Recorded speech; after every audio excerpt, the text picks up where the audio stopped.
Dito sa bundok, simple lang ang buhay. Pero masaya. Hindi masyadong gastos. Yung tubig namin dito, walang bayad. Yun, sa buka lang yun. Kaya pwede kang unlimited maligo, pwedeng maghugas ng unlimited. Lahat ng gusto mong gawin sa tubig. 'Di ba? Kaysa dun ka sa city, magbabayad ka pa ng tubig. Oh, siya nga pala. Yan ang kaibigan kong si Cha. Madalas siyang naliligo dyan. Halos araw-araw. Kaso, nagpapaingit pa siya sa akin. Porkit sexy siya. Bakit ganun? Pag siyang naligo dyan ang sexy niya. Pero pag ako hindi. Siguro, nabati yan si Cha. Kaya guys, huwag kayong maligo dyan. Baka mabati rin kayo. O, diba? Ang sexy niya. Hindi ko nga alam kung sinasadya niya ba yan or talagang nagpapainggit lang ang babaeng yan. Tara guys, subukan din kaya nating maligo. Pero wag dyan. Doon tayo sa swimming pool. Ipapakita ko sa inyo kung paano punuin at kung paano ilatag ang swimming pool doon sa bahay namin sa kabila. Doon sa bahay ng ate ko. At sana, pag napuno yung swimming pool na yun, makapagbabad kami kasama ng mga bata. Tara guys, samahan niyo ko. Ipapasilip ko sa inyo ang swimming pool na sinasabi ko. At ito na nga guys, yung swimming pool na sinasabi ko. Portable swimming pool lang siya. Dahil libre naman ang tubig dito sa bundok. Kaya iniigiba namin siya mula gabi hanggang umaga kasi medyo may kahinaan yun. Ito nga, at pumasok na rin ako sa bahay nila. Mag food check tayo. Tinignan ko muna yung mga kaldero nila, kanin. Kaya sayang, puro kanin ang laman.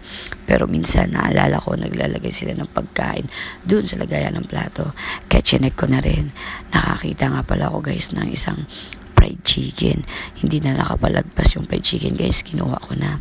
At kinain ko na rin. Kaya yun, ang saya ng araw ko. Lagot ka, Sen! Ba't mo binuksan to? At dito naman, mangunguha kami ng kahoy para makapagsaing. Kaysa bumili ka pa ng gas, ang mahal-mahal ng gas ngayon. Ang uling naman, mabilis lang din maubos. Yan, gawa-gawa lang ng paraan.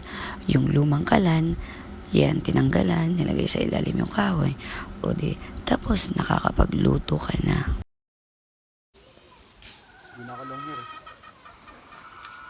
Oh, wow! It's amazing! Guys, maglalangka kami ngayon. Kasi kailangan namin magtipid. At wala kaming kita. Sarap kaya nito. Kaya kailangan namin kumain ng langka. Mas mahal pa sa karne. Dadalhin namin yung langka guys, papuntang Pantay. Doon namin yan uulamin. May regla akong... May regla daw siya. Ay! Diri. Baka ka. Guys, as in yan po talaga guys. As in yan. Yan na yan yung langka na yan. Papunta doon sa Tetpas. Diba? Ori, wow. Amazing. Tapos guys, yan yung mga manok ko. Ay, manok ko. Yan. Yan po si John din sa Pinoso. Hi! Bye-bye mga kids! Oh ha? Dito po kami dumadaan sa araw-araw. Nakikipagsapalaran kami dito. Sa bawat araw, lalo na pagputik. Ay, abay. Oh, oh. Ika po ang tinatawag na si Chuya pa. Parang hindi lang. Pagod na pagod.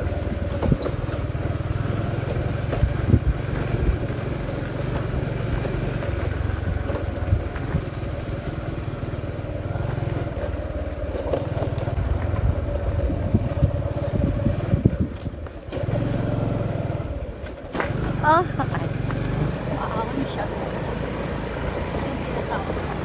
Maahon. Paahon road, tapos hindi naman kalsada. Ha?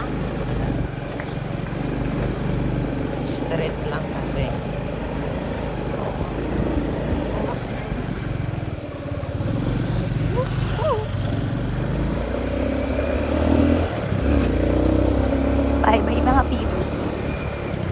yan na pala yung langka at pagkaluto.